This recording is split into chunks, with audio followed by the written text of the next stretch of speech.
Hey everybody, Jimmy here from Explore the Force, and we're going to dive into Marvel's newest comic, Star Wars Jedi Knights. This is going to be a 10-issue run. I'm going to tell you right off the bat, I'm really excited for this. When I heard about it, I couldn't wait, and then getting the first issue, I think that my expectations were met. Not that it really matters about anything, but anyways, the first issue, number 1, The Invasion of Cyrex Prime. This new Marvel comic is the first of 10 issues, like I said. This comic is set prior to the events of Star Wars Episode 1, The Phantom Menace, and according to Wikipedia, each issue will follow 2 different Jedi and separate missions that are brought together via the overarching threat. This series was written by Mark Guggenheim, and so far so good, and brought to life with some beautiful artwork by Madabek Musabekov and Luis Guerrera. And I apologize for the pronunciations, but these two gentlemen, wow, the artwork is fantastic, and just some beautiful scenes, some beautiful shots, some really cool backgrounds and things like that. So we get an opening crawl for the comics, and it states that it is a time of relative contentment. While Supreme Chancellor Valorum and the Galactic Senate oversee democracy across the Republic, thousands of Jedi Knights maintain peace and justice across the skies. However, there is still conflict in the galaxy. Centuries of distrust and tension between the Outer Rim worlds of Vakura and Cyrex Prime have broken out into open warfare with Vakura's invasion of Cyrex Prime. The stage is set right off the bat. First panel is this full-page picture of Jedi Masters fighting a bunch of warriors, and it just shows you right off the bat.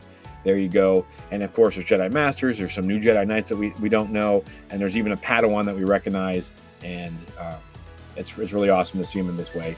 Master Yoda and Master Windu's group are fighting on Cyrex Prime in that first panel, and then it shifts gears to Master Jin and Jedi Knight Baram Kana trying to reason with General Lafko at his home world of Vakura. That conversation does not go as planned, and Qui-Gon and Baram take their leave. On their way out, though, Master Qui-Gon drops some very Master Qui-Gon knowledge, and then the duo gets attacked by a mysterious figure. Kind of pushes the Jedi a little bit, but he's definitely not experienced enough warrior to take on 2 Jedi, even though we kind of find out later on it's just Qui-Gon he's focused on, but we'll get to that. Meanwhile, back on Cyrex Prime, Master Adi Gallia and her Jedi Knight Sira Longa are on a separate mission to find out what's kind of going on behind the scenes on the planet, and they stumble onto a prison camp hidden in the mountains, and they investigate further. This issue then shifts gears to a large meeting of Jedi who have reconvened on Cyrex Prime, and a handful joining via hologram from different parts of the galaxy.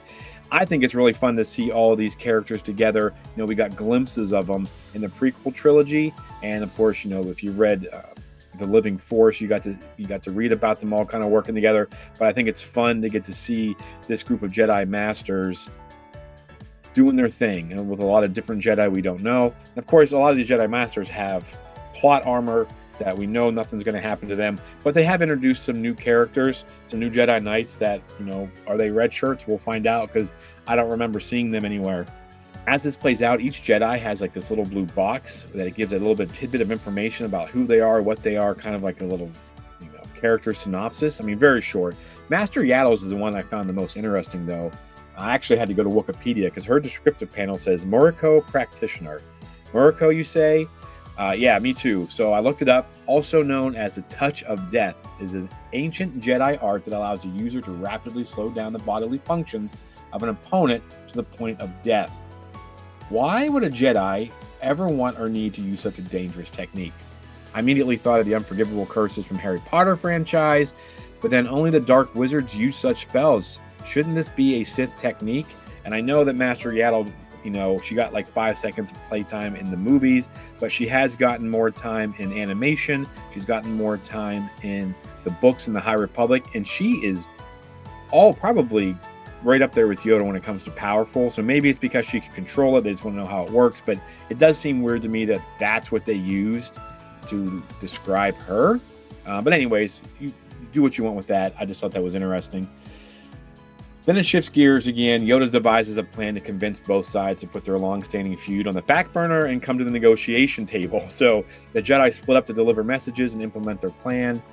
And in it is some really great panels. Some of the artwork is really great, and it's really fun to see our Jedi doing what Jedi can do. We don't get to see it a lot. We haven't seen it a lot in live action or in animation, Clone Wars type stuff. But seeing it in the comics is really great.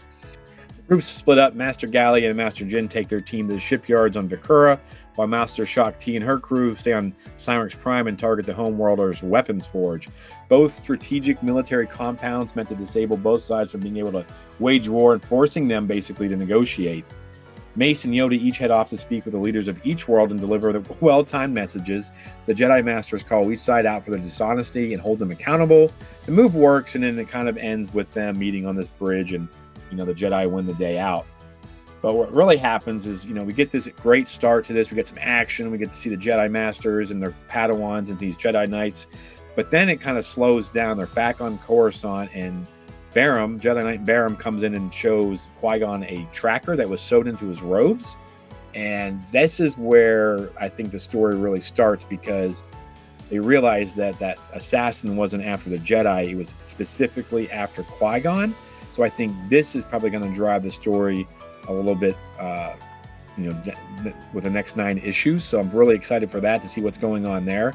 Who's going after Qui-Gon? Why are they coming after Qui-Gon? Who's could have gotten to Qui-Gon to sew in a tracker? And then it flashes one more time. This is kind of how the comic ends, and it shows a young Kenobi training with Master Yoda in a very familiar spot. We've seen it in the Ahsoka, we've seen it in Kenobi, we've seen it in some flashbacks in the live action shows, and so it's pretty cool to see that there. And then Kenobi is starting to get more attuned in the Force. He's becoming more powerful, and he starts to have these visions. So we get this conversation that we'll see played out between Yoda and Anakin in Revenge of the Sith. We're going to see it played out here between a young Kenobi. And ironically, and I think it's kind of crazy, is that Kenobi has the same reaction that Anakin does. Like, he's not going to allow these visions to come true. All right, this panel is beautifully crafted, and it shows some things we know will happen, as well as some events that will grab your imagination. Yoda reminds Kenobi that always in motion the future is, but Kenobi says, like I said, won't accept the death of his master at the hands of another one of those assassins. So we'll see how that plays out. I'm really excited. Beginning of May, the next copy comes out, issue number 2. Overall, though, great start to the series. I personally can't wait to see how it plays out. If you enjoyed this breakdown, don't forget to smash that like button, subscribe, and hit that notification bell. Please tell all your Star Wars friends about our channel, and check out our weekly show every Tuesday. And may the Force be with you